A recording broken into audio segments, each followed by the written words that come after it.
Halo Budian, saya Caroline Gracia dari kelas 11 IPS 3 akan bermonolog karya Putu Wijaya yang berjudul Ibu Sejati. Sebagai ibu yang baik, aku datang ke kantor polisi atas kemauanku sendiri. Melaporkan putraku Ujang yang telah hilaf, sesat, bejat, dan buas. Ia teler, lalu membantai satu keluarga ludas. Ia mengunci mereka dalam kamar, lalu membakar. 5 orang meninggal, termasuk pacar Ujang sendiri. Alasannya tak ada. Ujang bilang, ia tak tahu. Aku tak sadar, Ibu, katanya. Aku berharap yang berwajib akan bijaksana oleh laporanku yang berterus terang mengakui kesalahan Ujang, dengan harapan supaya itu bisa meringankan hukumannya. Banyak yang bilang kalau berterus terang mengaku dosa, hukumannya ringan. Siapa lagi yang berwajib melaporkan anak yang haus darah kalau bukan bunda kandungnya sendiri? Siapa lagi yang bertugas mendera putra yang gelap mata, mencabik jiwa warga tak berdosa, termasuk pacar sendiri yang amat ia cintai, kalau bukan bunda kandungnya? Aku telah memberi Ujang darah dan daging. Tapi aku telah alpa, tidak berhasil menjauhkan Ujang dari pergaulan sesat. Aku sungguh menyesal.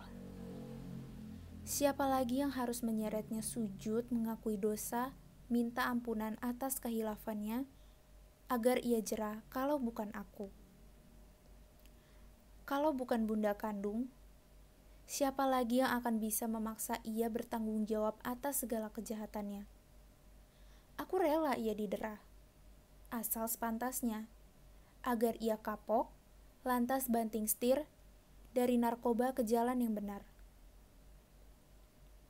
Semoga peradilan masih memberikan kesempatan generasi muda memperbaiki kesalahannya. Penjara akan meringkusnya nyaho bagaimana hidup berkeadaban.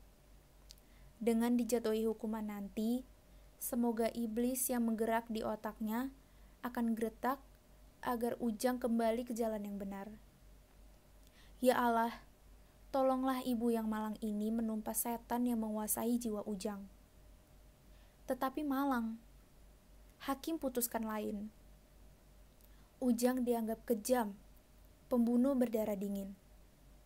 Membakar satu keluarga tanpa alasan jelas lebih kejam daripada binatang buas. Karenanya wajib musnah, kata beliau lantang disambut pekik sorak histeris masyarakat. Palu diketok. Putraku Ujang harus ditembak sampai mati. Aku sebagai ibu semaput. Dikunyah sesal, dihantui dosa. Aku mengutuk diriku. Coba, di mana ada ibu membunuh anak sendiri? Bukan Ujang putraku yang binatang buas, tapi aku sendirilah iblis yang ganas. Tak kuat mendengar umpat tetangga, tak mampu menerima tudingan biadab. Dengan sesal berkepanjangan, aku, ibu yang kejam, berkunjung ke penjara. Akulah yang harus sujud minta ampun. Akulah yang harus dihukum atas kebodohanku sendiri. Tapi begitu bertatapan dengan Ujang, aku langsung tumbang. Sementara putraku yang malang itu besar jiwanya. Ia sedih melihatku rebah. Lantas, ia bersimpuh mengurut kakiku, membalurnya dengan minyak kayu putih. Ketika pelupuk mataku terbuka lagi, ia sujud minta maaf atas segala dosanya. Sambil berbisik lirih, "Aku pamit, Ibu. Aku akan pergi jauh dan tak kembali." Ia sama sekali tidak mengutuk keputusan peradilan. Sama sekali tidak menghujat ibu kandungnya yang kejam. Sama sekali tidak menggugat kebekuan hati presiden yang tidak memberikan grasi. Sama sekali tak menggugat kenapa nasibnya malang. Ibu, tak usah menyesal. Jangan merasa berdosa, katanya menghiburku. Perbuatan ibu adalah suri teladan yang akan Ujang selalu kenang dan banggakan. Sejarah akan mencatat dengan tinta emas keberanian ibu.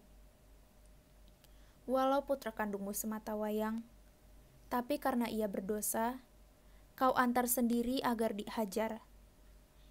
Itu sungguh mulia, ibu.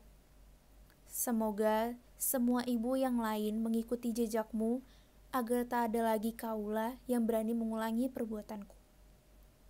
Semoga akan jadi sejarah baru di negeri yang sedang digalau narkoba ini. Semoga lebih banyak lagi negeri kita memiliki ibu sejati seperti ibuku. Duh Ujang, putraku semata wayang. Aku ibu yang kejam. Hancur jiwaku berkeping-keping rasa aku merayap pulang. Tak sanggup menatap kegagahan putraku. Tak sanggup mengecilkan rasa berdosaku. Apalagi permintaan terakhir begitu mengenaskan. Ibu, aku tak minta apa-apa. Aku hanya ingin makan siang bersama ibu sebelum dieksekusi. Hari itu, ketika hari menyengat ibu kota, para wartawan boleh menjepret makan bersama yang sedih itu. Dengan syarat tak ada wawancara. Aku sampai 100 kali mengunyah suapan pertama, tapi tetap tak mampu kutelan. Sementara, putraku lahap mengayam sayur lodeh buatan tangan ibunya. Ketika pulang ke rumah, aku tak mampu bertahan. Aku tumbang di depan pintu rumah. Tapi, tak satu pun tetangga sudi menolong. Biar saja perempuan gila itu mati. Binatang pun tak tega bunuh anak sendiri. Iblis itu layaknya dikirim ke neraka. Ia menebarkan virus biadab yang bertentangan dengan kemanusiaan. Hampir subuh, aku tersentak membuka mata. Ronda kampung mengetuk tiang listrik 4 kali. Ya Allah, aku terlambat. Itulah saat putraku dipersilahkan sholat terakhir, kemudian digiring ke lapangan eksekusi. Ya Allah, ampun. Aku terpekik melihat jarum waker terlalu cepat. Tak ada waktu lagi untuk menyeberang ke ibu kota, tempat penembakan. Ujang! Sambil membayangkan kain hitam ditutupkan ke mata Ujang, dan 10 senjata dikokang untuk tebar peluru belah kepalanya. Aku panik.